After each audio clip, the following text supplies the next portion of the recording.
Owesifazane oneminyaka engu-19 uthi ubusuku bokuyongcebeleka nabangani kwaphenduka kwaba kubi.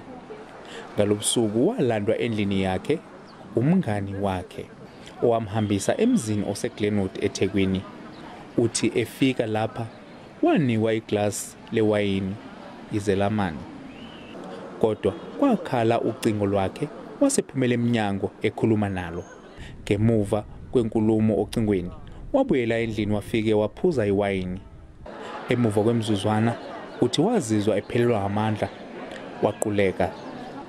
Uthi wavuka izelamani ezimbili zimdlwengula.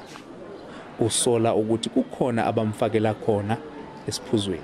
Ngalivula lelo cala kuqala uJulayi kuze kube manje akekho boshiwe angiyibona inqubekela phambili. Ngifuna ukuthi ngithole ubulungiswa nami. Amaphoyisa athi luqhubeka kahle uphenyo. Kwavula icala lokudlwengula ke M2 police station laselihanjiswa ke Brighton Beach labasenza amacala okuhlengezwa kwengane nabantu besifazane. Icala liphenyiwe ke kuthe baseliqedile ukuphenyela seliswa ku public prosecutor ukuthi yena ke athathe isinqumo ukuthi kuzokwenza kanjani noma khona umuntu ozobeka icala. Sisalindile ukuthi public prosecutor uthini. iNyuvesi ithi Umfundi umisiwe okwesikhashana ngenxa yokusolwa ngaleli cala. Lomfundi SABC News eThekwini.